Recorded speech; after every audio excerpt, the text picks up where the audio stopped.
Hello and welcome to this video. Do I really need to introduce this gentleman here?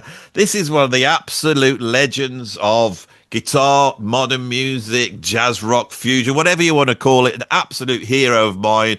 I'm so honored to have in the building, well, the virtual building, Mr. Aldi Meola. How are you, Al? Very good, very good. Home. I'm in between tours right now. Things going quite well, thank you.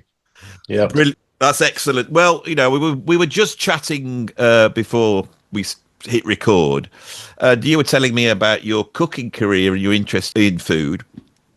Right. This chimes with what on this interview. I really want to ask you a whole bunch of questions about other stuff, not the usual stuff. How did you get in Return to Forever? Why did it end? There's going to be none of that there. It's going to be a whole bunch of other stuff. So, the first thing I would like to ask you is the name Di Meola. So, Right. of is that Italian for of Meola? Is it a place? Well, it is any name that starts with a D or a da or a, DE or DI. Usually, if you go way back centuries, it comes from some kind of royalty, believe it or not. Oh, yeah. Yeah, I mean, I've studied, the history of Italian, and I know a lot about the southern region where they finally settled, which is in Campania. And Campania is the region, just like it is a county uh, in the United States. So the region is Campania, and the largest city there is Napoli. So my family always referred to themselves as Napolitano, Mm. but the actual town was more like a village. The village was Cerrito Sanita, which is more center of the country and of that region, close to another large city. I forget the name of Benevento. Yeah, Benevento. And I've gone to this village many times, and it's just chock full of relatives. Because before birth control, there was uh, my grandfather. In fact, my father's father had 16 brothers. My father had 16 brothers and sisters. So, Unbelievable. and then my grandfather had brothers and sisters, and they all had tons of kids. So when my wife organized this amazing trip to Benevento, the town council people greeted us with a parade, like both sides of the streets were, with giant signs, welcome Mm. home, you know. And I said, wait, who's that for? They said, that's for you. I said, what? I mean, I came to tears. It was just not to be believed. I felt like I was, in the Godfather movie or something. And the mayor and the town council people, they gave me the key to the city. They had to vote it in their chambers and the state department, or the city municipal department, and it was like a big deal, you know. And of course, they all voted yes. And then we walked around the streets, which were surprisingly really super. It was like a Hollywood set. It was like ultra clean. I was going, Yeah. that's kind of strange. And they said, well, it is very picturesque here. In fact, hold on. Uh, Sophia Loren filmed a lot of movies here, So it was quite a magical moment in my life, because people were coming out of their homes and hugging me Mhm. who had the last name DiMiola, and they were definitely relatives, you know. I'm the so and so of so and so, and I'm going, oh my God, like, well, it was mind blowing, you know. So So, the one that really got me was I grew up hearing stories in New Jersey, where I grew up, from my father about his father, who was the one that came over when he was a very young man through Ellis Island, you know. And he had owned the no, his father's father, sorry, so it was my great grandfather. He owned the largest firework factory, which exploded, and he died, and he actually burned badly in this fire, and they had to stick him in a barrel of oil to put the fire out or something. And I just thought it was the most bizarre story. So he told me the story like fathers do many, many times throughout the life, and thinking it's Mm. they've only told it a few times, but really I heard it probably 50 times. I get over there, and that's the first story the mayor tells me. Really? Yeah, That's and it incredible. was, it was just so emotional. That's exactly what my father told Yeah. me my whole life. That I kind of was, yeah, I don't know if that's true and then the Uh, mayor, this little tiny Bachagaloop guy, you know, tells me the same exact story. So the second time we went through it, another cool thing was I got to go into my the home of which my grandfather lived, so it was all very, you know, It. I mean, here in the UK, beat. obviously, we know we can walk out the room and then there'll be a building that's 300 years old.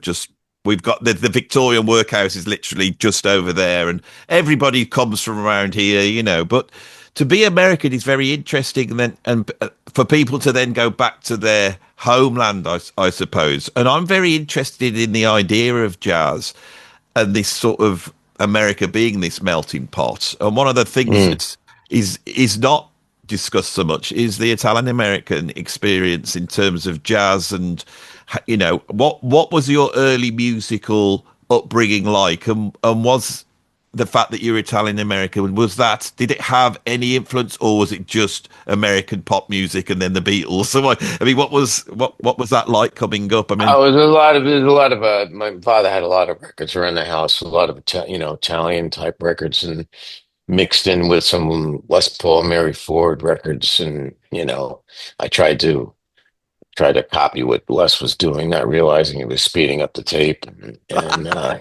and you know, shred and guitar and was born.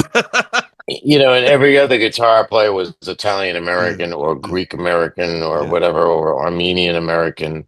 My first teacher when I was 9 years old was an Armenian American, and he was versed in old, more standard type jazz. Like his heroes were Barney Kessel, Johnny Smith, people of that kind of era, and but really did recognize the the instrumental music of the Ventures, and then the pop music that was coming out, and then the Mm. very beginnings of the Beatles, which some of them were old, classics like Yesterday and Michelle. So he would write out those chord changes with substitutions and all and everything.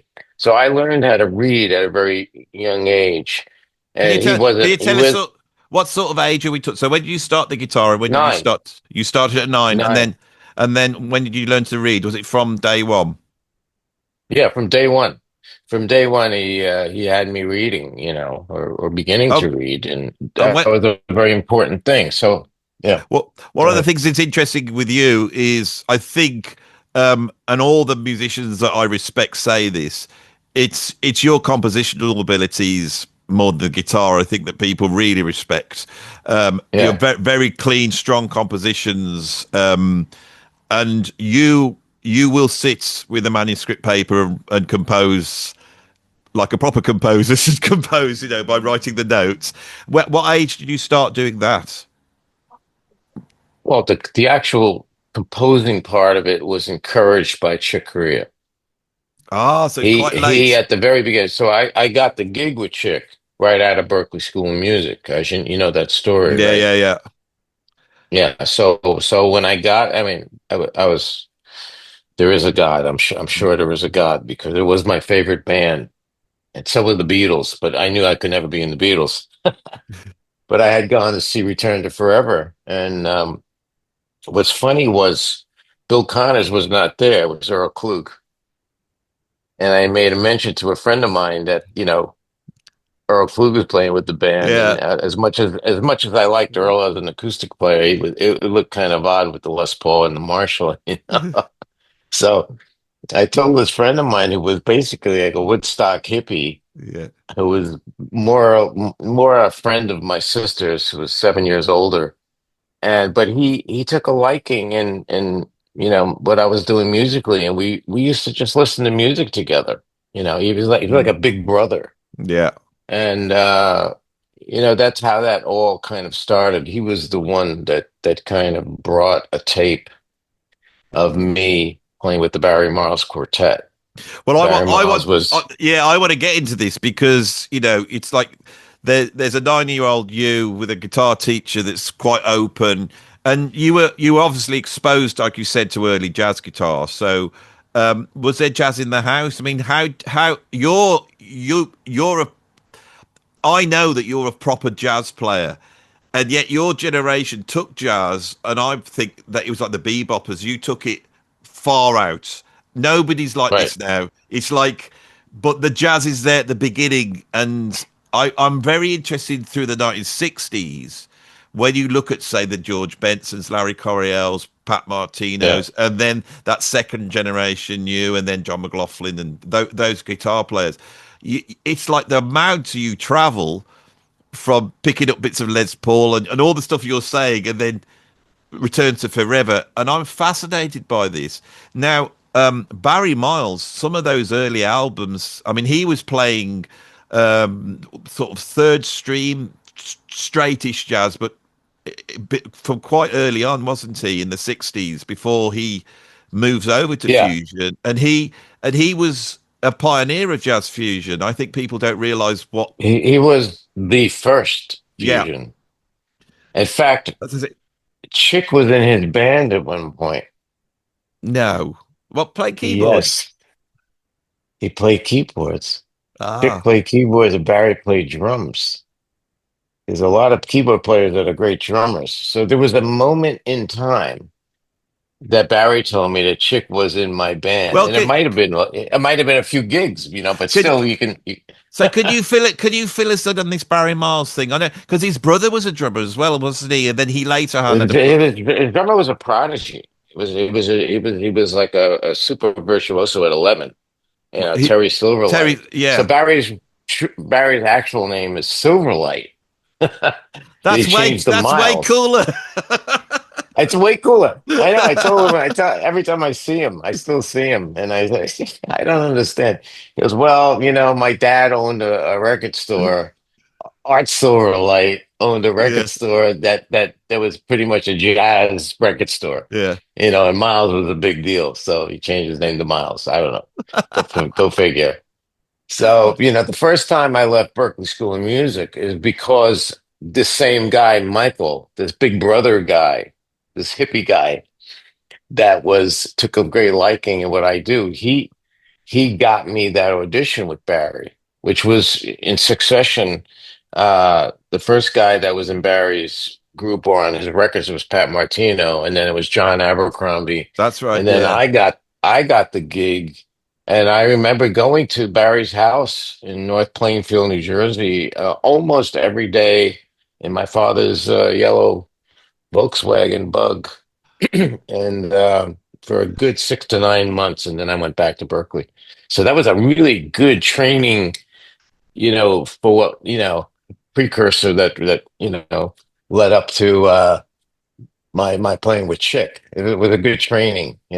because I think Barry Miles, he did the, is it the White Heat album 71? Yeah, That's yeah, really far out fusion, isn't it? That's he's really leading the way there. So right. you were dropped into a, it's almost like a furnace there. It's like the best training to go to Chick Return to Forever, because Chick's moved to fusion. It took a Yeah, while, didn't it? I always think that when you go back to the, like, Circle and the Anthony Braxton stuff, this is such heavy, heavy yeah. chain abstract jazz, and then Yeah, yeah. I know it was very, very like out there, kind of esoteric, yeah, but it was really, I think, Scientology for Chick, for whatever you think of Scientology, was a positive in the focus of communication. as Yeah. opposed to the players that were doing this thing and not Mm. even looking at one another, just so deep into what they're doing. And one of the standouts of Scientology, which he made very well clear, is that we all communicate with one another, and look at the audience and like, be extroverted, in our attempt to Yeah. deliver the music. And it was a good thing. That there are some positives in it, and also the direction of the music, if you notice, went from Braxton Circle and Alshul, whatever, to that Mm. to then this Latin kind of tinge jazz, the early version RTF with Ayrton and Mm. Flora, Yeah. which we love, and that's what Yeah. I was listening to with my friend Michael in a living room while he was passing the pot around to everybody. And I would get it and pass it to the next person. you Uh, know. But yeah, So we were going into Village and seeing them down at the Village Vanguard, and it was great. Joe Farrell was on you know, what was he on? Whatever he was on, flute or soprano, yeah. you know. So Yeah. so So you Chick, so you know why you Chick changed, right? You know why he went electric is because he saw Mahavishnu. I imagine that's what it would be. It was Yeah, see the Mahavishnu Orchestra. Um, yeah, so you're saying when you joined Return to Forever, it was him that then said you should compose, and was he wanting you to compose for Return to Forever as well? Because I always thought he was yeah. very generous when you look at the Mahavishnu Orchestra, which way it seemed that they were all under orders not to bring their compositions in, whereas Chick Well, and that's you, that's what caused the big problem yeah, between him and Jan because Jan was a contributor and John was, yeah. John and Jan. Yeah, And me knowing John, I can imagine, I, that's kind of stuff happening, that's fine. I don't know whether I should explore that. I do want to. It's and of course your association with Jan Hammer incredible because Jan's like one of my favorite. He's probably my favorite musician, Jan Hammer. Unreal, I unreal. I love his drumming. I think Jeff Beck said something that was kind of cool. Jan's the type of musician that could fall on the piano and it would sound great.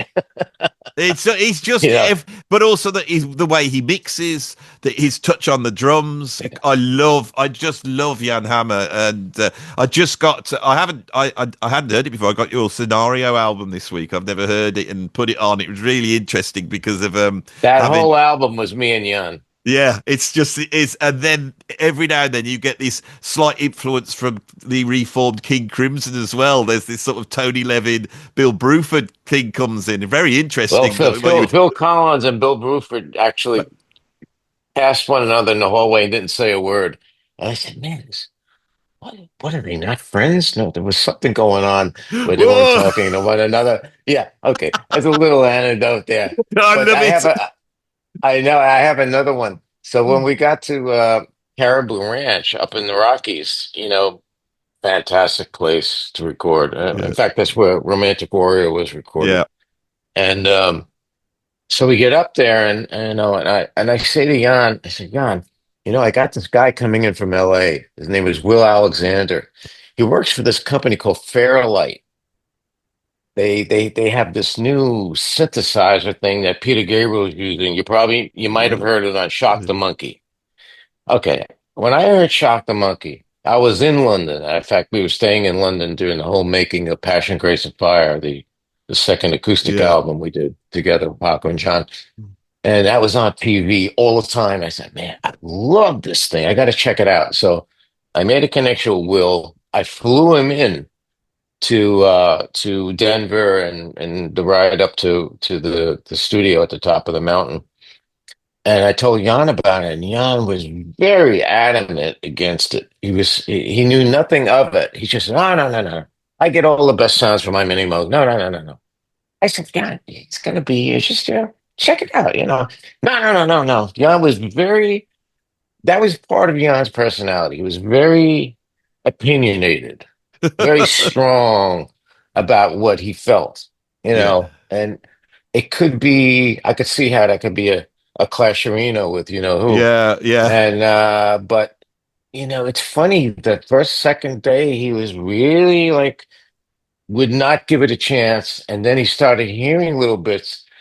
Each day got closer and closer to it until eventually he was submerged in the Fairlight, which Did, eventually we used on the whole yeah. album.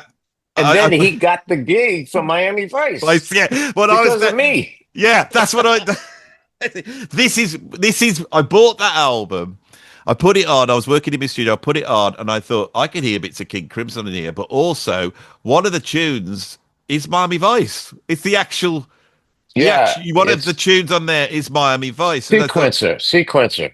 and then I start to think, Al Di Meola, we know Al Di Meola, we know what he does, but actually, there's all these other things that no one ever discusses that you've done, and I thought this is what I want to try and get out, and I'm trying to remember them all. One of them is the compositional aspect from Chick. I'm very interested in, and the fact that Chick was very, and I think this is a really good thing. He wrote a lot, didn't he? He was what's the Yeah, word when you do a lot of composing? He was prolific. So very prolific composer. No doubt about it. Oh yeah, and I was really shocked that he wanted us to compose. I was almost like, why? Why? I didn't want to. I want to do your stuff.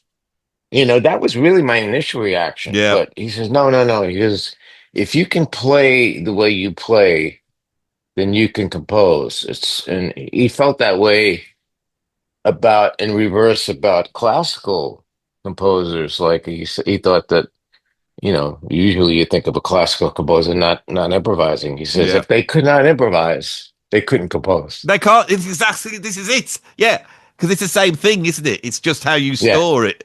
Jazz stores it in the moment on a record, and a classical composer they can the So I give credit where credit's due.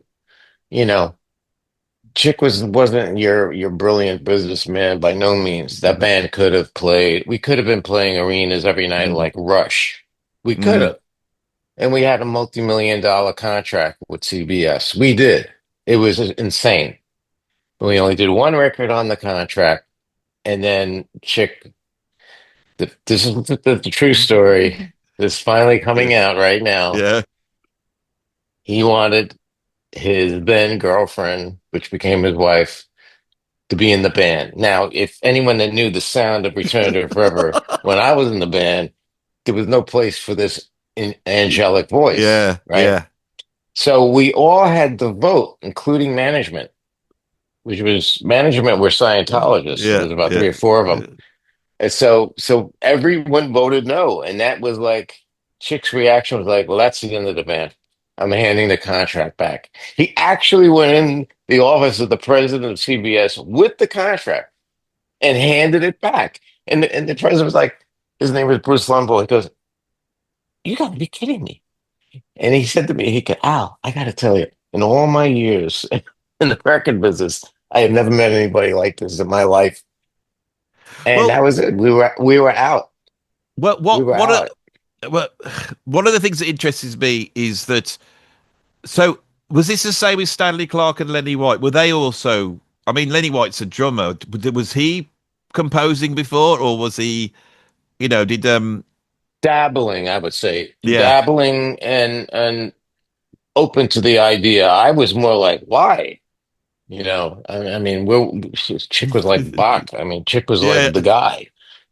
I love doing his stuff. Send Your Mouse, the theme of the yeah. mother, Duel of the Jester, and why, but he thought that we should all contribute.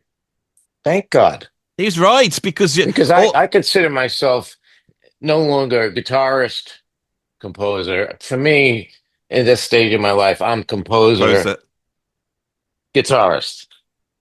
Well, I love the composition side of things. That's what keeps, in my opinion, the audience riveted because there's just so much soloing you can do before you're going to lose them. And there's not a girl on the planet that's going to sit there for 5 minutes to listen to and, that shit. and the thing You know, the thing with your albums, Al. I don't know if anyone's ever told you this, but we back in the early 1980s, and we wanted to hear some shred. And so we've got. Well, I discovered you. You're the king of shred. You're the godfather of shred. And I know you do so much more. But back then, And I when we hate were that kids, word, you know. I know. You know, But I hate that word. you never did it too much. So Right. you all. It was like, Because I come from a composition band. yeah, The band was a composition band. So even though we there was an emphasis on technique and velocity of yeah, technique, there was also, my background was one of thank God of coming from playing in a band with great composition. And Chick was writing for at the in that period for the electric guitar. I was like the lead vocalist yeah. for this kind of band. I mean, when I first joined, I was green as hell. And I gotta admit and kind of, you know, uh come to terms with the fact I have come to terms with it, but I really didn't have any time. I mean, they had bebop budgets on those first two records. Yeah. So we had to finish a record, and I'm not kidding when I say this, in 2 days. Two. When all those British bands were taking 6 months, Mm. some of them 3 months to get a snare sound. Uh, I remember we went into record plant and John Lennon was in the next room. So my mind was completely blown. I was like Yeah. running into him in the hallway. I was, oh my God. But I didn't have the year on the road honing the music and getting used to trying different amps and all of that kind of stuff. I was a kid. I was really green. So what do you think of your sound on the first Sucked. so Sucked. I because mean, it was so bad. I didn't have a chance to do another no, one. What Billy had, which was really great. But he did have a year on the road with them before yeah, they went in and recorded. When you have a year on the road, you go in the studio. Those records are going to be killing. If you notice, the tempos are like yeah. out of sight.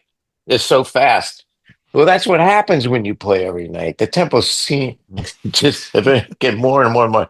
But also the musicality gets better. The phrasing gets better. The sound gets better.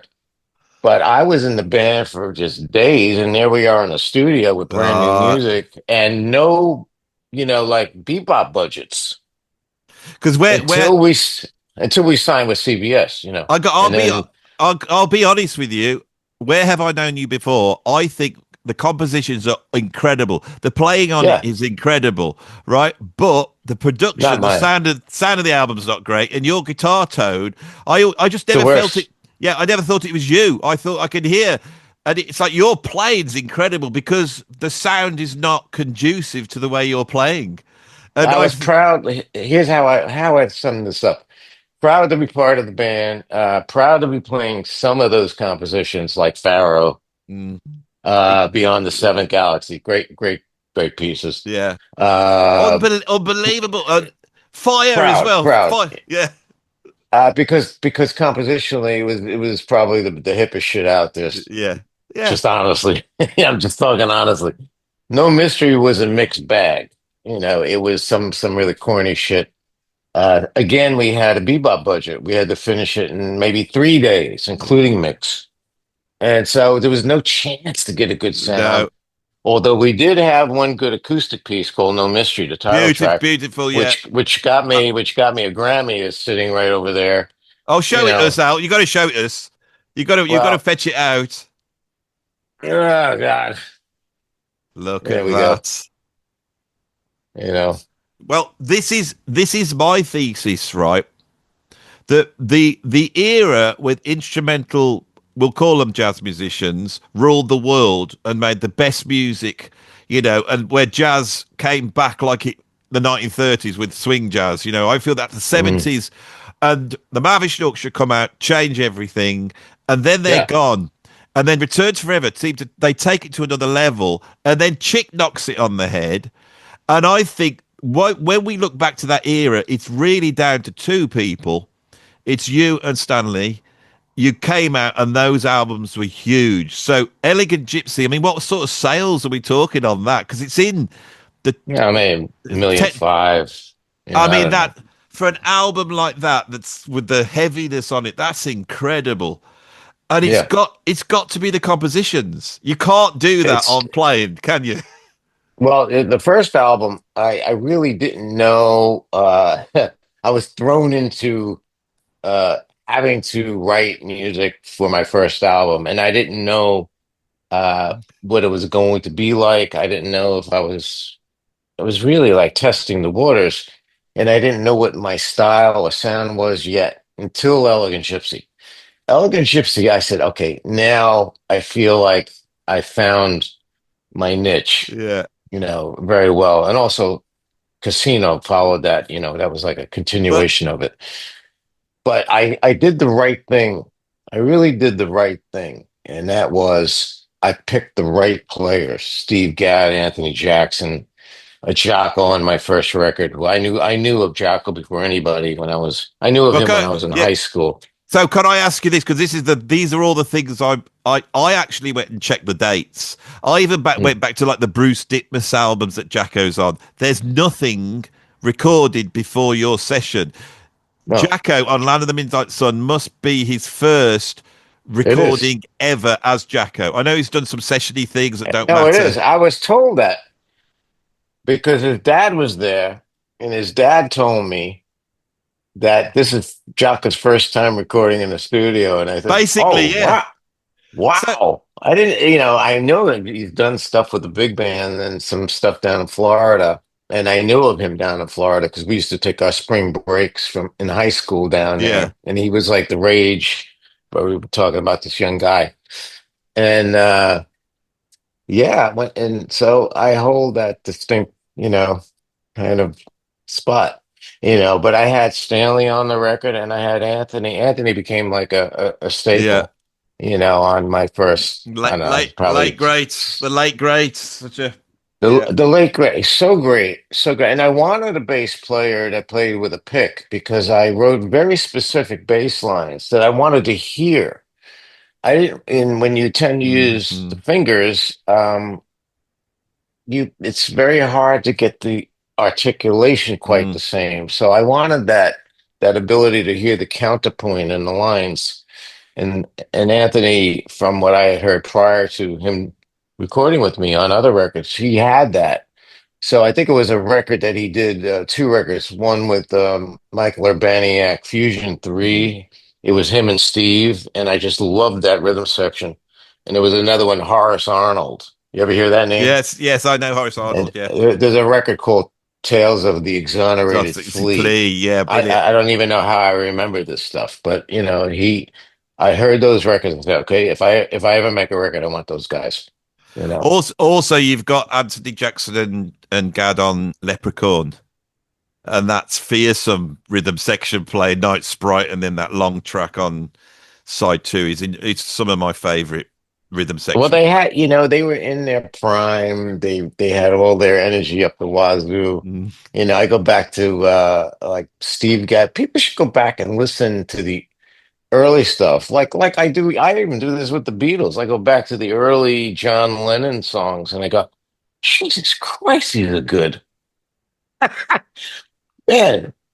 Better than I thought. That kind of thing. So you go back and check out like The Wizard from I Land of the Midnight Sun, and listen to Steve's solo because they always talk about the Asia solo. But listen to the I Wizard know. solo.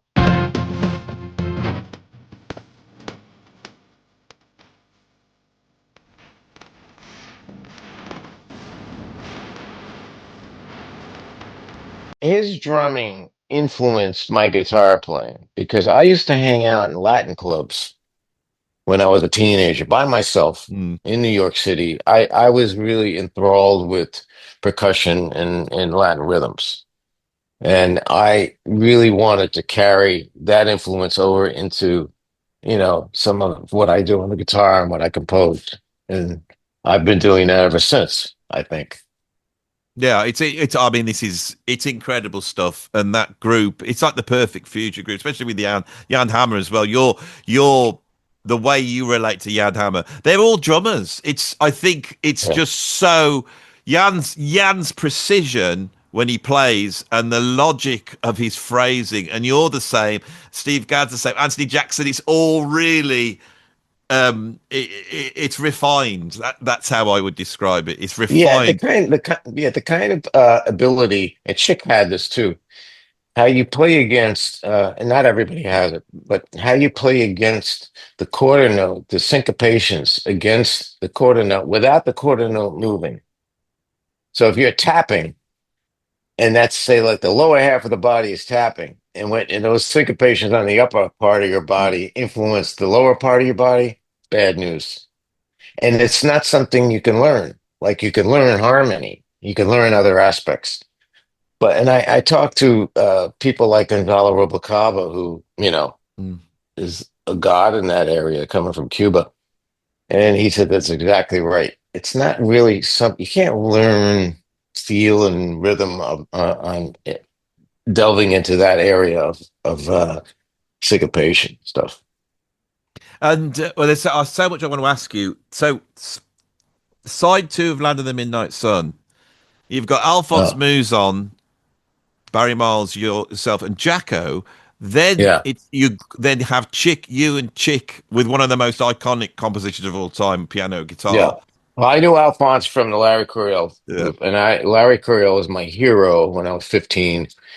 I even took a couple lessons from him at his farm out in Pennsylvania, and would constantly go in the village to some of the crappiest little clubs and watch him. But the problem is he was always either loaded or high on something. But it's still he was the guy that brought it all together: the rock, the country, the jazz, everything. You know, I had to look for something else after, let's say, that whole pop explosion that mm, happened in the 60s, which I think was phenomenal. I yeah, loved the whole Woodstock generation and the whole thing, and the Beatles and the Birds and the whole thing. I loved that. But when the Beatles broke up and they went separate, I was not a Wings fan. And I mm. was not a John and Yoko fan, So I was looking for something else. And then I had a little pedal steel period, believe it or not, for about a year. And I said, "What am I doing?" So what am I got back to guitar and I discovered Larry. And that's what set me on the course of discovering then Bitches Brew and all the things that were, you know, mixed with jazz, I Yeah. should say. So the Lenny White album, Venusian Summer, there's a duet between you and Larry Coryell. It's incredible and an incredible piece of music, a real Yeah. epic piece of jazz rock fusion on an album I think is very underrated. That Lenny White album. What was? Prince of the Sea. Yeah, that's the print. Yeah, incredible. So I always ask this: were you in the room with Larry at the same time? Are you Yeah, dual? yeah, yeah, yeah. That was live. That was live. Yeah. Can you remember anything of those sessions? I've actually I've sort of made friends with Ray Gomez. He rings me up quite a bit and chats about stuff. So I've gone through asking him, because was it Doug Roush on? Yeah. It So was Doug Roush. Wow, wow, wow. Yeah. He was what? from Santana, but Lenny really liked Doug Roush. And Doug had a cool thing about him, Yeah, about his great, style. Yeah. great. I almost So forgot it was Doug Roush. You just reminded me. Yeah. well, I mean, such a shame because he really was doing something else, wasn't he? The sort of velocity, that double thumb technique he was doing. It's all Yeah. incredible stuff. So Jacko on Land of the Midnight Sun. Now also you brought to the wider world Paco de Lucia, didn't you? On Can you tell us about I that and did. what was that session like? I mean, um, you Session know, was great. My first tour of Europe would return to forever was probably the winter of going from the fall to the winter, 74 into 75. And when we got to Spain, there was a lot of talk about this young flamenco player that was just setting the world on fire. So I went to the local department store, El Corte Inglés. It was like the Macy's of mm, Madrid, and I bought a bunch of his records. And yeah, when I got home, I was blown away because it was a certain um, rhythmic thing that he had over other people, an articulation that went further, which always attracted me because it's also what attracted me the articulation strength of what I found in Chick. Chick's articulation and rhythmic ability was a big influence on me, just like Paco's was Mm, later. So when I finally got my Columbia contract a couple of years in, it wasn't until the Elegant Gypsy planning with the product manager that I had, this idea, and I already had Mediterranean Sundance with him in mind. And they contacted his record company, and they thought because of my popularity at that time was pretty damn good, and mm, in that, the RTF popularity was riding this big wave. mm. And they thought it would be great for Paco to get exposure over here. So he came to New York, didn't speak a word of English, and had a friend of his that translated. So we immediately, it was at, by the way, the Electric Lady, Mm. Jimi Hendrix studio. Yeah. And we went into at least two or three attempts, and he wasn't comfortable. He really felt out of his comfort zone, and you got to hand it to him. It took a lot of guts to get away from flamenco and try to expand. He really wanted to expand, and that's why he did the thing with me and John eventually. But that first day, his friend comes up to me, whispers in my ear, he says, "Can't play unless he has weed." And I said, "Weed?" I said, "Wait a minute. I know the right guy." So I happen to have my friend Michael, who was, Woodstock hippie. Always had this. I And I said, "Michael, can you come over here and help your us your out?" your friend Michael, the jazz rock music scene in the Yeah, 1970s would be remarkably different if this Michael didn't exist. It's quite because of incredible. this one guy. Yeah. Yeah, my big brother Michael.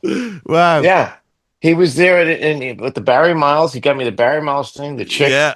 Yeah. Because of he slipped me a tab of LSD on New Year's Eve, and it was the best I've ever played in my life. It was the only time I ever did it. I didn't know anything about it. He said, "But it's New Year's Eve, and you're playing with Barry Miles. Take this LSD." I said, "What is it?" He goes, "Just do it," and it was phenomenal. It was so beautiful. And then I heard the tape after, and I was like, Jesus, I never sounded so good. Because But that's the normally tape you he gave the chick. really That's how I got the gig with RTF. and did you ever I never did told chick did you ever I tell was I was going to say you wouldn't no, have told him that because he wants the key in the old no. I know he kept you weren't allowed to really drink, were you? Chick is Or way too far away right now to have a problem with this, if you know what I mean. Yeah.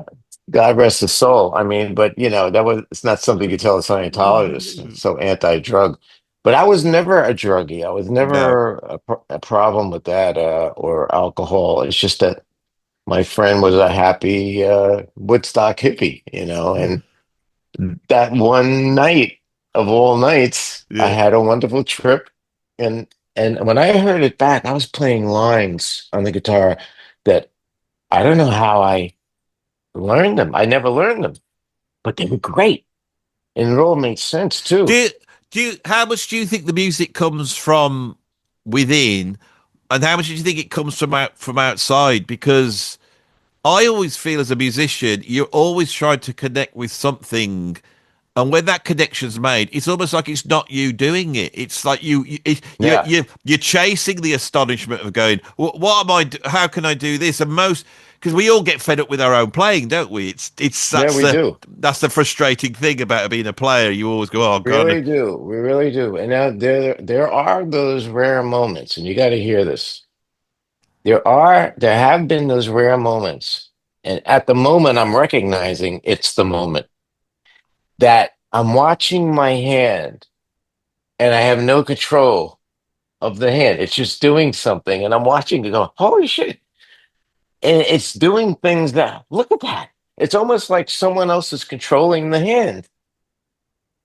And those moments are usually the most magical moments. I can't explain how or why, but there have been those moments, and it doesn't happen a lot, by the way, it unfortunately. does. that when I listen to players, I can hear players that are chasing that. I believe. So I really think Yeah. that you can listen to music and actually you can establish actual facts. Having this YouTube and be able to speak to my heroes and then ask them the questions and say, "Was that this?" And then they go, "Yeah, yeah, yeah." So their music is communicating to me unbelievably complex things.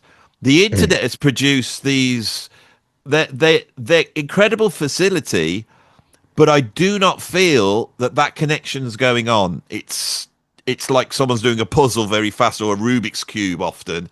The new wave is pretty amazing and far and wide reaching, like never before. Mm. There's no doubt about it. Yeah, yeah, I see it. I turn on my phone, and then oh my God, there's another guy. yeah. Wow, never heard of him. And then there's another guy, and another guy. But it's what they're all displaying is some amazing new ideas, technique, and blah blah blah, but no music. I haven't heard yet composition. I hear amazing playing over some kind of groove, but nothing much more than a groove. So I've had given advice to one of the leading guys in this new school, Which I and assume he could must pretty, be Matteo yeah. Mancuso, who's an unbelievable guitar player. But But I've given him this advice because he's a great kid and he's got an amazing future. Uh, and Jesus, and I first discovered him in 2020 during the COVID thing. I said, "Oh my God, here we go." But I said, "What you got to do because the longevity factor is going to come down to yeah, the totally. music because, and I'll tell you why, and because we have spent decades as music lovers, and when you think of your favorite players, you also think of the record. You also think of the name of the songs, the name of the records. None of these new guys yet have gotten to that position where you can go, oh yeah, That's I don't want to say his name, and because there's no record you can. Now, mind you, this is not the greatest era for the record business. that's the It's problem. I it's I part of the problem. I Yeah. was always fascinated if you say like Chick Corea's compositions that I heard Senor Mouse. I heard the Gary Burton version, piano, vibraphone, and then I heard the Return to Forever version, and they are both the same composition, and they're both Chick, and they're both on fire. And even though one's high powered electric guitar, the other one's like, but Chick's got a sound, and even though he's inspired by the Mavish Orchestra, it's nothing like John McLaughlin's compositions because his No. and your compositions are yours, and it's Comparatively, it was more composition, yeah, ingredient yeah, in RTF by far. yeah. I mean, when you now analyze it, it's like going back to Bitches Brew. At the time, and I was probably 16, 17. I don't want to say what I am now, but when at that time, it was so impressive. But if you go back to it now, it's a jam session, Yeah. and that's it. And it not only is it a jam session, it's Joe Zawinul bringing in incredible compositions that then Miles is just pulling apart completely. That's, It's like, I mean, yeah, I can't figure it out, but it certainly doesn't have the same ingredient for structural composition, yeah, which is what is going to hold an audience. So what we were listening to, whether it was Cream, super long guitar solos back then, or Hendrix, or what, it was so super cool. yeah, But you can't, in these times with our short attention spans, and I'm very cognizant, by the way, of this kind of thing, which why in my shows I don't bore the audience with mm, super long solos. You make your yeah, statement, yeah. you get to the next section. But It's But There's a Jimmy, thing about it, I mean, Jimi Hendrix. If you listen to that guitar solo on "All Along the Watchtower," that's an I love it. incredible piece of composition. Whereas the Machine Gun one is this incredible free Yeah. flowing cult, but he could do both, Jimmy. He could, Different point in yeah, time, like way different era, and what was done then was like, holy mackerel. How did he come up with something so extremely different than what was before? It's unbelievable, you know. So the fusion thing, thankfully, I was at the beginning, or somewhat yeah. at the beginning of a new movement uh, that was more, let's say, compositional, that had more, maybe more classical elements and a little bit more jazz element factor to it, which separated it, you know. Now Now, here's another yeah, interesting idea. I did a video and I was a little bit critical of the sort of young lions, the winter Marsalises that seem to go back, and I've said that, and a lot of other people have criticised Winter Marsalis in that way, and I think it's a little bit unfair now. And the reason I think that is because his brother Jason Marsalis got in touch. We had a conversation, and that's up on the site. And one of the things he said that was really interesting, he said a lot of those fusion guys were turning away from fusion before Winton even came along. There was a return to acoustic music. There was a return to straight jazz. And one of the big changes, I think, was the guitar trio with John McLaughlin and Paco and yourself. Again, you did it again. That Friday Night in San Francisco. God knows how many millions of albums that sold. seven, 7 million. I mean, this is seven.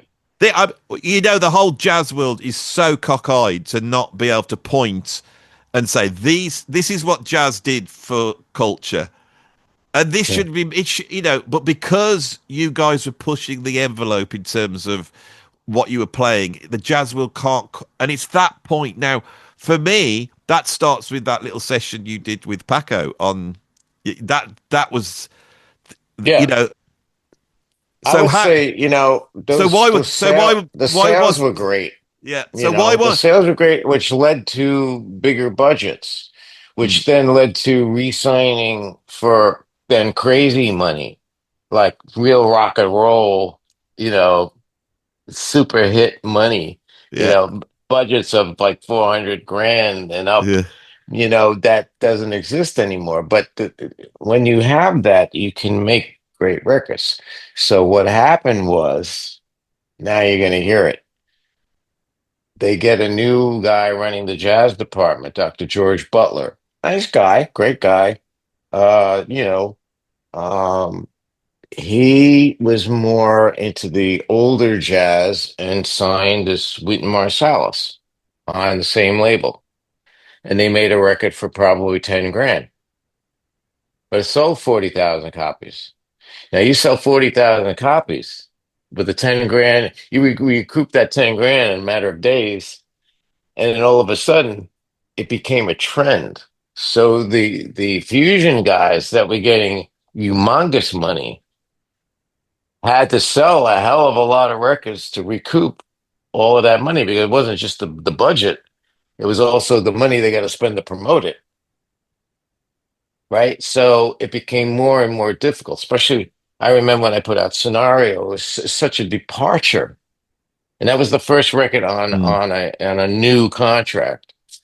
And I, I, I want to use the word finagled because it kind of what I did finagle. And I said, look, I want to make a record. I had all of the presidents, co-presidents, all the top tier guys in the one office. And I said, look, I was coming off of like, some hot records that sold very well. And I'm ready to re-sign. I said, I want to do something like Pink Floyd. And they all got excited. Even though I don't sing, they heard Pink Floyd and they said, wow. So I got this crazy contract. The problem with it is, you have to then sell a lot of records or you get dropped. So that's exactly what happened. It didn't sell quite. It was radically different. I wasn't soloing my ass off all over the thing, but the sound of it was that Fairlight and me and Mm, Jan doing something mm, unique. And even though I had Phil Collins on it and Bill Bruford and Tony Levin, um, it it it wasn't Elegant Gypsy, it wasn't Casino, it wasn't Electric Rendezvous. So I took chances, and, mm. you know. I'm proud of the fact I took the chances, but the bigger the budget, the more pressure you do have. So it became a trend in the jazz department to start getting rid of those expensive fusion artists, including John, you know, and let's get these young lions like Winton and and I guess there was Terrence Blanchard and Mm. and make records for, more like bebop budgets.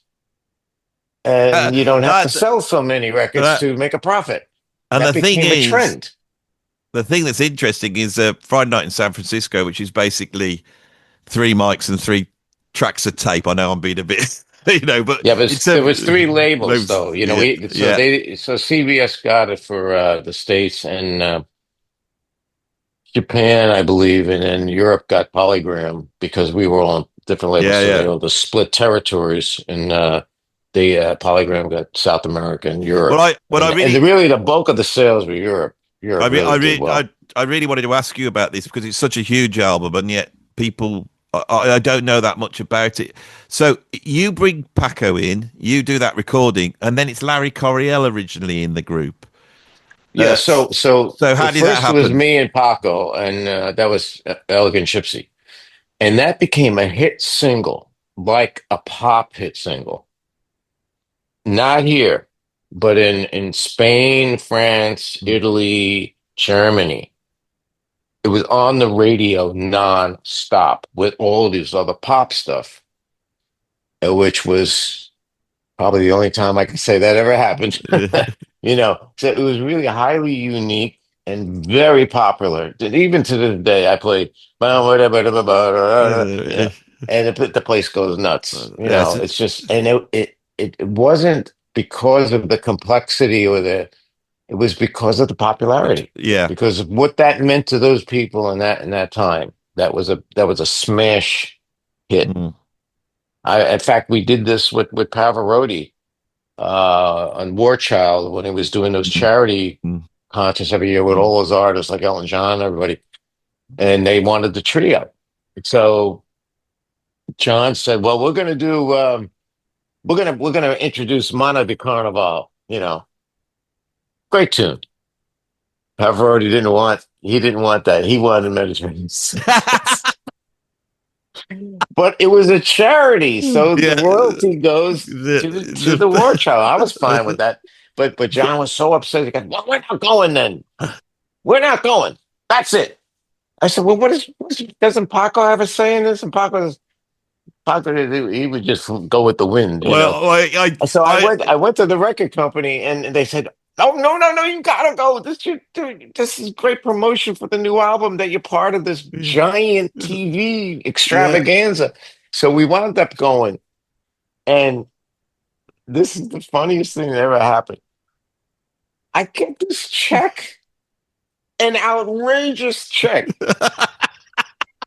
because the record But royalty these were part of the went to the test. charity, but not the publishing. Yeah. I wrote the song, I you know. because the big guys had said, "Yeah, I'll do it. I'll turn up." Elton John's, "I'll turn up. I'll do it for charity." There's a lot going to charity, but also they get the Yeah, but not expenses not the paid. publishing, and I didn't know that, Yeah, and neither no. neither did I care. I would have been fine if the whole thing went to the charity. But I come home from this thing, and I go, "Holy Jesus! Better not tell John and Paco." I was gonna say you didn't ring up Yeah, John. So that was what I wanted to ask about because I was in a studio working and one of the guys had been in a studio when I think you were doing Passion, Grace and Fire. yeah. And he said, well, he said it was a very fiery session in terms of the personalities. It Can you, started. It started. I think the more fiery sessions were the third one that we yeah, did at Peter Gabriel studio. Yeah. The fire was it was the blows. Yeah, Yeah, yeah. I think it was that album. I don't know whether this is true. I'll tell you what he said. He said he can remember an ambulance getting called because there'd been a fight. Is Yeah, that true? that's the third one. Yeah, that record had the same colors on the cover as Yeah. Friday Night in San Francisco, and still Yes. people thought it might have been a repackaging. But Yeah. no, it's actually a great record Yeah. compositionally and playing. It's just in the middle of the record, there was always this, being the youngest guy in the trio and John being the guy on CBS before I came along. Yeah. There was some jealousy stuff going on. And maybe with that some disrespect, and as my as I climbed the Yeah. ladder, I started to speak up a little bit more, and So that's basically I without what getting, too graphic there now. a lot of the great units when they sell loads is because you're compelled because of the personalities, and it's a fiery set of personalities, and you think this is incredible. But it's unstable in a way as well, isn't it? Because that there is it's not just who can play the fastest. It's like that Friday night in San Francisco. You're like you're trying to entertain each other as well. So there's this thing, you know. We were playing for one another, Yeah, that's okay? it. That's it. Yeah, And the audience got the benefit of watching us and compete healthily yeah. in a That's that. healthy way. Yeah. It wasn't like, No. I'm look, Paco took a solo and it was like, okay, whose ever chance was to follow that up, whoever was next in line knew that they had to come up with something interesting. So Yeah. we had to stretch beyond our comfort zone, and it produced a lot of great stuff. And especially within the song, the interplay was Mm. getting better and better. But the San Francisco shows were the end of a 2 month tour. We're talking like we played nearly every night. So we started in Scandinavia, went down through Southern Europe, went through the States, and ended after 2 months of playing nearly every day without a cell phone, without a computer. Yeah. So we had an extra 5 to 7 hours a day of not looking at these little devices that we're so addicted to. Mm. And what we did all day was practice in our hotel room because that night, if you were not on your game, you weren't going to look good in the context Yeah. of these fine players. You know what I mean? So there were nights where maybe I had the edge, or maybe the nights Paco for Mm. sure had the edge, or John, and but it was for the audience, it was magic. Even Yeah. though we might have come off the stage quite often pissed off. You're like, like mad that it wasn't as good as it should have been. To the audience, it was like Oh, unforgettable, so you know. I got so much to ask about it. The Friday night gig. Did you walk away going, yeah, that was good, or oh wow, we've done something special? Was it just another night of great playing? Because you've now No. brought out Saturday nights, and that's incredible as well. So it's Friday night just happened to be so great. yeah, We knew it was great then. And then we went in the studio right across the river from where I am right now. White Plains, New York, is where we all wound up with probably 200 boxes of 2-inch reel tape yeah, because we recorded all of Europe, almost all of Europe as well. So we sat in this studio for God knows how long, went through all the tapes, and we were going, San Francisco. It just blew them all away. It was by far the best. And plus the audience played a part. We mic'd the auditorium, so we had the ambience of the sound, which made the guitar sound better. But we also had the audience was very much a part of the excitement of those records. the second album, Passion, Grace, and Fire, is my favorite. It's Great record. absolutely beautiful. It's beautifully recorded. The playing is incredible. Your playing is unbelievable. I put it as some of the greatest guitar playing ever put down. It's just Thank so you. incredible. But everybody's great. The balance of compositions that everybody brings in is absolutely incredible. And it's on the Philips label. So it's is that right? It's not on. Yes, Phillips had Europe and England and Europe on all the records except for the I think the last one was Universal. Yeah. Somehow they had an affiliation with Phillips, I think, but it was out of France. So France put up the money, which meant that all the other countries, including the United States, um, they got a much lesser royalty, which meant they didn't promote it as much because they weren't making as much. So not a lot of people still a lot of people don't know about that third record, which is really good. It Do you know yeah. this one? Oh, I've got it. Yeah, they're all three of them incredible. And Yeah, yeah, yeah. the third one's also. I mean, Passion, Grace of Fire. It's over. I think you got to look sort of 15, 20 minutes That's to slide. two. Yeah, and then but the third one is there's a lot of stuff on there, and it's Yeah. expanding. I think did one of the sessions ended up on The Promise, John McLaughlin's album as well. So there's extra stuff as well. There's such a you put down such a mass of stuff. Yeah, Yeah. incredible stuff. Yeah. So during COVID, I found, the Saturday night in San Francisco, which when I called John up during COVID, I was trying to resurrect our friendship. That was I- a challenge. I said, John, what is it? What is it? I said, John, we're getting to the age where, let's just say, you did some things and I did some things and, I apologize for my part. And why don't we just get on? And I like to bring something up. yeah. And that is that we have another night in San Francisco. We do? He said, yeah, you don't remember we played two nights. And there's enough of other material that was never released. And I had these tapes since because nobody wanted to take them, and I lived right near White Yeah. Plains. Yeah. So I took all the tapes and I had a couple of them baked. I had a lot of them baked in order to Mm. restore the sound, and the sound was great. And he goes, well, send me something, and then I didn't hear from him for a long time. I said, well, what did you think? He says, it's really good. Let me listen to some more. So I sent some more. And then all of a sudden he started to lighten up a lot Mm. and he get and actually friendly. And then part of it was because we were also concerned we were going to die, because of COVID, and there was this humanity thing that finally came out.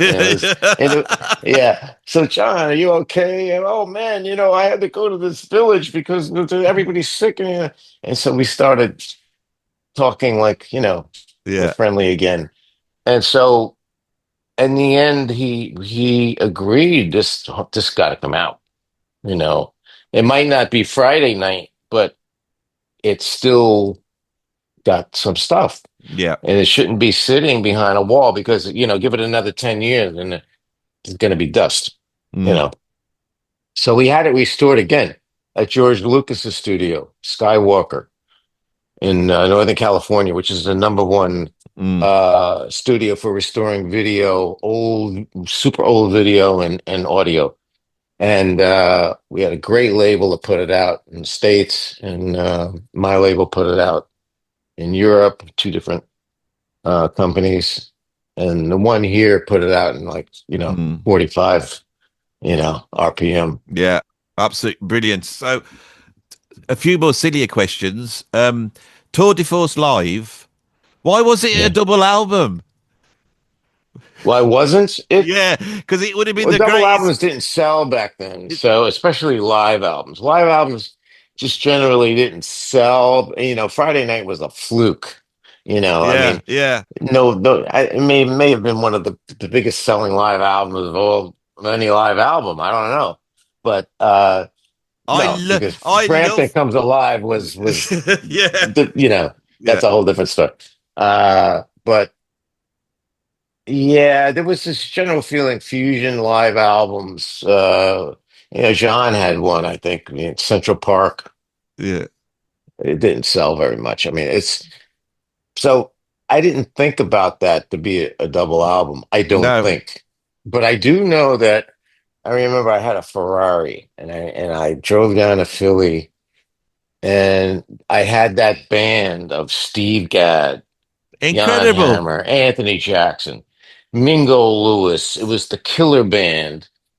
And I used my live recording budget, which was in the contract, to hire them. So you because they this was an expensive band. So I used the budget Yeah. to to do that, which was smart. So I got a great live album out of it, you know. Because it's almost like for me that album is it's the last of the fusion albums. If you look at the 70s period where you would have Jan But that was Hammer, my Steve point. Gadd, yeah, and My point was, you know, the whole Ferrari point because I'll never forget. I got into my Ferrari after that show, and I remember it distinctly. That, and I said to myself as I was heading back to North Jersey from South Jersey, because that's where across the river is Philly, and I said, "This is it. I'm done with this era of fusion, and I'm gonna do something completely different because it was freaking loud." And I couldn't. The volume was, you know, I have tinnitus like mad from those years, you know, and I just wanted to grow. what do you think caused the tinnitus? Was it Lenny White's China symbol, or was it Steve Gadd's China? I'm joking. I mean, because the No, amount of people I know, like guitarists or bass players, that said I've got tinnitus, especially in this ear, and it's usually the China symbol that they're stood next to with that going on, you know. But China symbols are amongst the yeah, worst. But also I had a period of playing timbali because I'm a percussionist. I love percussion. I play most of my percussion on my records. But when I was doing the timbali thing, I mean every rim shot was like a shotgun going off in your ear, you know. So I remember leaving the stage after a show. This is going back to the early '80s and the end of the '70s, and every step that I took after that was I can hear in my ears goink, goink, goink, goink, and I said, "Man, what the hell is that?" And then the tinnitus was getting worse. But my tinnitus started when I was 7 because I had Mm. fallen. I had taken a bad fall and I had a fractured skull from falling. I was climbing with some friends up in a tree and I had this tree fort and the board slipped and I fell onto the driveway, back of the head. I was in the hospital for 2 months. So if you are predisposed to tinnitus, not everybody is, Mm. but if you happen to be, that will kickstart it. And then when you're a teenager into the 20s and think you really do think you're invincible, Mm. you know, volume is like, you know, I'm going to play, you know, screaming loud and not worry about it. So these days, I'm back to playing electric again, but, you know, we have screens and, you know, Yeah. we have stuff you can put in your ears, which we didn't do back then, you know. I've tried to traverse that classic period, and I can remember discovering you around about 1982 when I was 14, 15 years old. Started buying the albums. Tour de Force Live was my favourite back then. I thought the versions, like Elegant Gypsy, was so it just had a little bit extra live punch, you know. And I loved the guitar solos that you did on that, especially that percussive thing you used to do back then. And then you say you changed and you walked away, and I can remember getting soaring through a dream, which was always one of my favorite albums. Never gets mentioned at all. It was Yeah. such a left turn. Well, how do you feel about that now?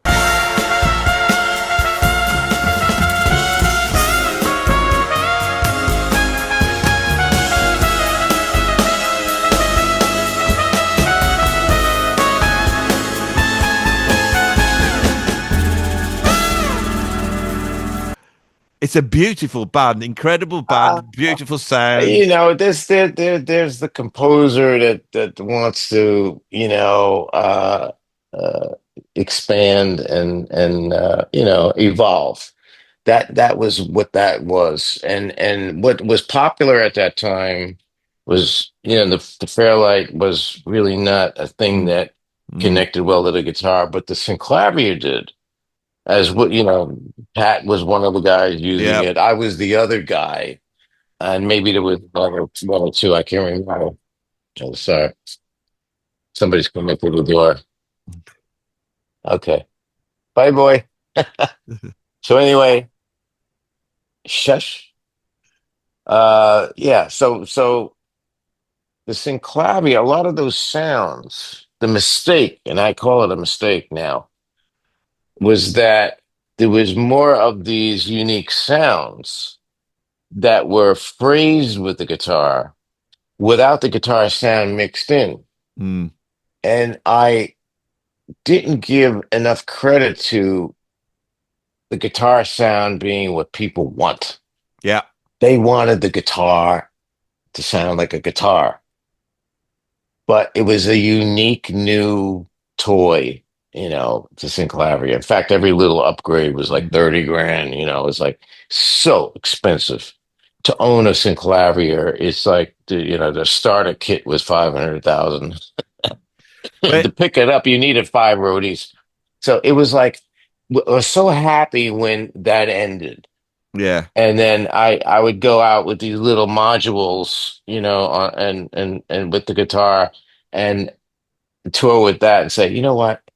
This is even though the Siglari was real cool and everything, the Mm, sounds were like crystal clear digital. Uh, Live, it doesn't. Nobody gives a crap. They want to hear the yeah. guitar. So it But it. was a moment in time. I'm very proud of the Mm, compositions. There wasn't enough guitar sound, let's say. yeah. I thought the band was That's great, and I thought, it's I yeah. Air 2 on it, isn't it? Is that right? Is I Air 2 on it? Aerta was on that one, Yeah, and at the and same period, A Cielo Itera, yeah, which is one of my favorite acoustic records. that Which that's one of your greatest albums as well, and I think that yeah, marks a turning point in your career. Whether now that's gone yeah. on till now, and I'm so glad you said the title because I didn't want to say it because I didn't know how to say it. Yeah, that I think that what I wanted to discuss here, I've got through. There's been so much stuff you've given us on here, and so much food for thought. Now, you were saying you're coming to the UK to play in London in the summer. Is that correct? Can you tell us about that gig? Well, it's been 7 years that I haven't played London, and not by my choice. It's just the COVID thing did happen, and it Mm, kind of screwed things up. And Even though I played, I mean, I have a history of playing anywhere from Hammersmith Odeon to Royal Albert Hall, Royal Festival Hall, you name it. mm, Um, God. Okay. Uh, and then I did a series of Ronnie's runs, mm, and then all of a sudden something happened. Let's put it that way. mm. And then we just waited for something else to come through. But I think because of my relationship with Barry Marshall. Now, Barry Marshall of Martial Arts, Mm, who handles McCartney and all the, mm. Pink and Elton John, and became one of the biggest impresarios in the business. But he was the one that started in the business and was the one that put the guitar trio together in 1980. Mm. So he started his career with me and John and Paco. He called me up to do that trio. So we made a new connection again, and he actually I was going to be represented by him, but we wound up. It was just a weird time during that COVID thing to get anything going. Yeah, yeah. So, but he did want to be involved with the show to some degree, and I think he is. So, you know, Oh, that's how that happened. where will the gig be? It'll be at the Barbican on June 25th. See, Can you imagine that? the fact that you're coming over to London, I'm really going to try my hardest. Well, I will be down there Okay. I really want to have a big this year big celebration of the music that you play and all your cohorts play and get into some of that. Reaching a climax of coming down to see you. And I'm hoping some of you watching it before I fall into darkness because we've been chatting for so long. The sun's going down now. But I'm hoping to also have my first YouTube meetup down there. So we'll all get tickets. Yeah. We'll all be down there, Al. We'll all be down to Good. celebrate you, celebrate the music, celebrate all That'd the be stuff you've great. done, and all the incredible musicians we've spoken about today. And so, if you do have the time to just pop back at another point to get even, I really want to, rather than just having you do an interview, it's a one-off and that's it, blah blah blah. I want to do some stuff, and hopefully we'll get a little 15-minute meetup face to face, which Yeah, will of will be, course. will be an absolute honor because all of us who love you, our lives are all tied into this. I've had 45 years listening to you. This is why I could tell all the stories and me sat there thinking, Yeah. did they have a fight on this? And then Yeah. and then the beauty of the music, it brings us all together. So are you all listening to me? We're gonna get together, the Barbican. What was the date again? June 25th. Get your tickets now. I'll be there. We'll meet up. You all meet up. I will be there playing. It's going to be a great celebration Sure before will it be. before it all goes down the pan. Yeah. and they, Yeah. and Right. they would say we can't get any oil out of that bloody stretch of water anymore. I say every night in my shows, because I'm touring more now than ever, and I Yeah, between the electric band and the acoustic, and I really love both. But I just finished an acoustic tour, and I tell the audience at the end, I said, look, I know we're going through some strange times, for reasons that we all know, yeah. and but what we're going through with the leader of the United States is just, it's beyond sick, and if we didn't have music Yeah, to take us away from the darkness. we We would all go insane if we didn't have music. We need the music as a means of therapy or art. It could be movies, it could whatever, but we need these things more now than ever because of all of these insane things and quite dangerous things that are going on. and I, and I So don't I the don't audience yeah. always erupts. You're so right, and also um the when I chat to artists, the audience don't know how hard it is to gig and how much Mm, nobody's making any money. If people are going out because they love it. I look at people yeah. like Pat Metheny and John Schofield, who are legends, who are doing solo tours, and I'm thinking, I wonder why they're doing solo tours, right? Because there's no money with the And it, band. yeah, and so the fact that you have a stature, and I've tried to outline this, Mhm. Mr. Meola here has made two of the biggest selling jazz albums in history. And so you can still get out on tour. How long? And everyone's getting older. So I feel this Barbican gig is a celebration, Yeah. because we just Well, it is can't. 50 years. It's 50 years that I've been doing it. Yeah, 50 years solo. So 50 years. So it's, I yeah, sometimes tell the audience it's 50 years. Can you imagine? yeah. It's like, oh my God. I want to be down there YouTubing. I want to get a whole bunch of my mates down there. I want to meet up, celebrate the music. You'll be there. Hopefully, we can meet up and have a chat. And I want it to be a big celebration. Well, And it's 50 years. It'll be 50 years because it's 2026. So it's exactly 50 years since Landing the Midnight Sun, my brilliant. first record. I am now going to sign off because I will be sat in the dark if we carry on. Okay, that's all right.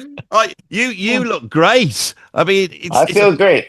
I look I like a feel, vampire. I mean, you look younger than me now. well, I take certain pills that I got from a I scientist in Japan, and I'm not tell me what kidding they you. are. I They're said to called I said to my mom the Twenty. other day. I said, Mom, I'm going to be chatting with Al Meola. She goes, Oh, I remember him when you were young. Is She he says, still alive?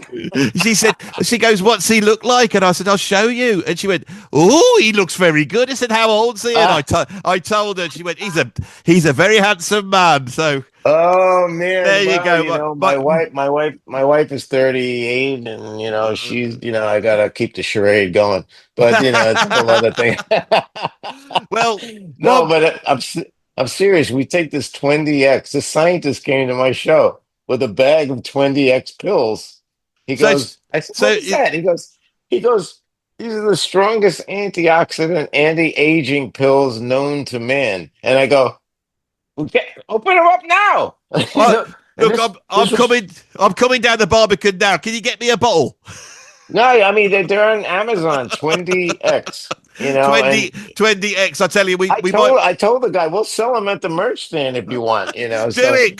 Come on, if this is look. Let's have a 20x festival down the Barbican. this this guy flies every year. Every year he comes to the home event. We do him in New Jersey, but we also do him in our home in Capri. We have a place in off of the coast of Napoli in Capri, and every year he comes. He flies from Japan. He comes to the home event and flies right back. It's insane, you know. You know what I always thought made you look so young? It was ginseng because of that stupid Frank Uh, Zappa track. oh God, yeah, I, Frank was something else. yeah, you did play with him, didn't you? Yeah, I play. He called me up one night. I was watching TV right here in Yeah, the other room. yeah, He goes, "Oh, is this Al?" I said, "Yeah." Who's this? Frank Zappa.